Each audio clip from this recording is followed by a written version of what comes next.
Hi everyone, I accidentally put my camera on slow-mo as I was telling you about the whole spiel about this Netflix documentary that I was a part of and cast in. So this will be my first Netflix debut and also my first true crime doc. I'm super excited because Radical Media produces incredible work, but I also feel a little bit weird because this was something that happened to another human being and it was an awful tragic event, so I'm thinking of the family. My goal was to tell Elisa Lam's story as respectfully and truthfully as I could.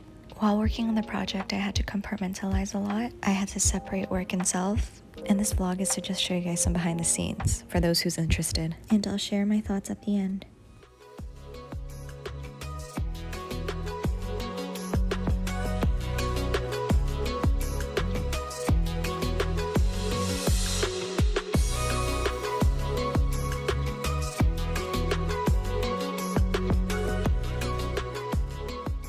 This mask is from Thailand. My parents shipped it to me when America was completely out of masks, and it's actually really cute, and also it's one of those like really strong PPE masks. So okay, elevator's here.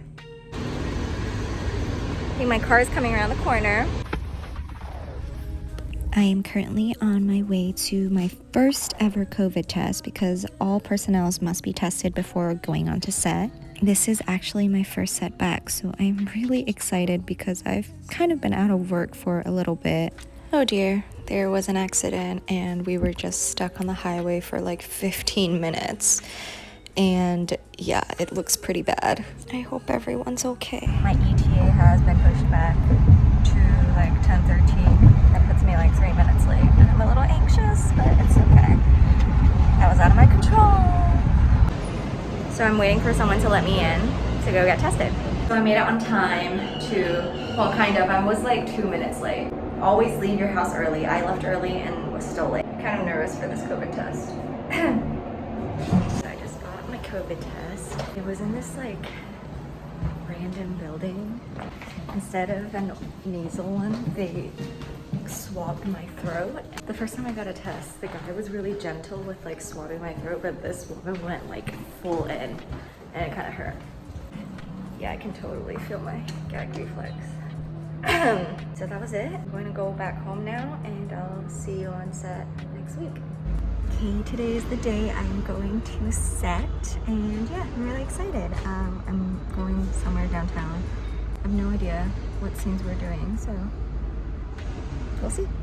I think we're here.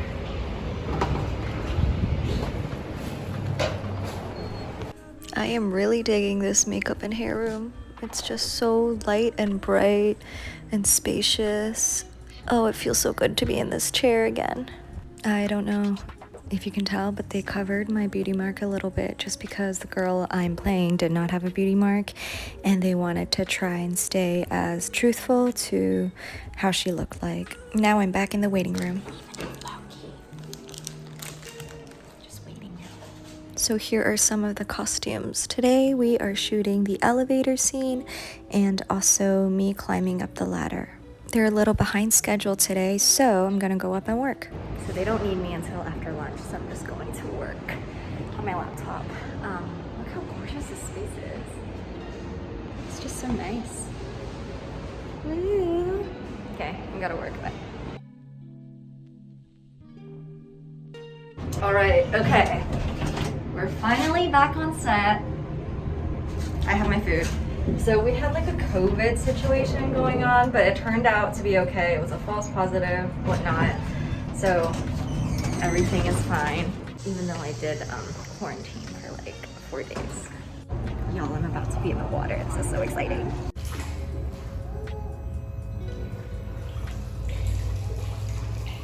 Okay, that was good. This day was super cool as I've never had like underwater filming experience before. It was really tiring to just have to float there for 8 hours and swim with clothes on. It's a wrap, y'all! I am so tired. You have no idea. I had to be in the pool for pretty much the entire day, and I swim really well, but you never have to just float there, and that takes a lot of strength. So Also, I normally don't eat pizza, but it's a wrap. Yay! And it comes out February 10th. Bye! Oh, oops, that was gross, but see you on my next set. Okay, you guys. I finished the series. I have a couple of thoughts that I would like to share. The documentary made me very sad. It's very upsetting, it's very heartbreaking. I felt really bad for Pablo.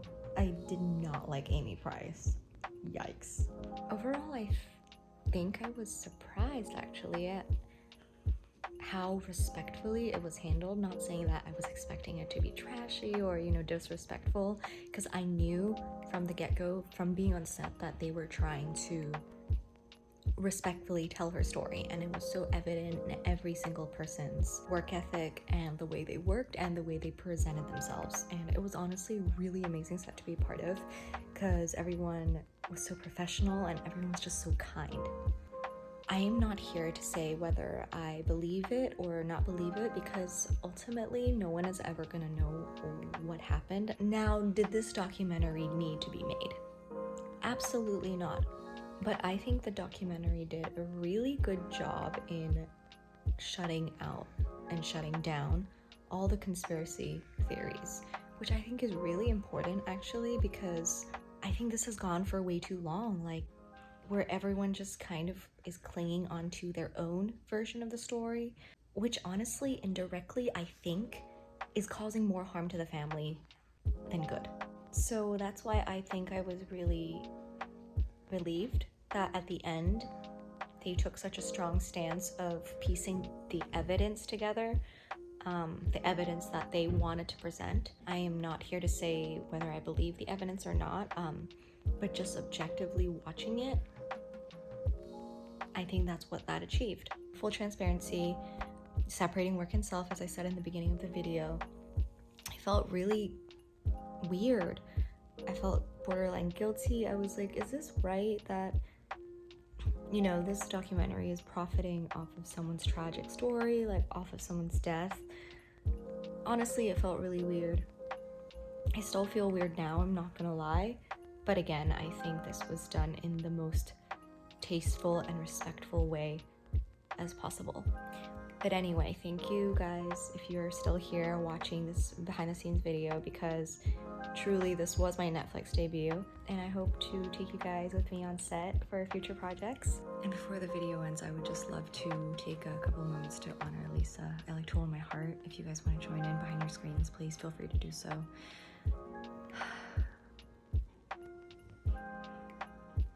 Elisa, I am extremely sorry about what happened to you. I hope that your soul, wherever it is, finds the peace that you need. May you rest in peace and rest in power.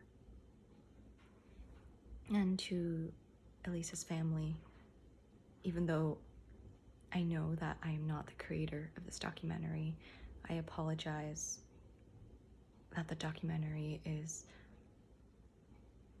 resurfacing this tragic event, and I hope you also find the peace and closure after this.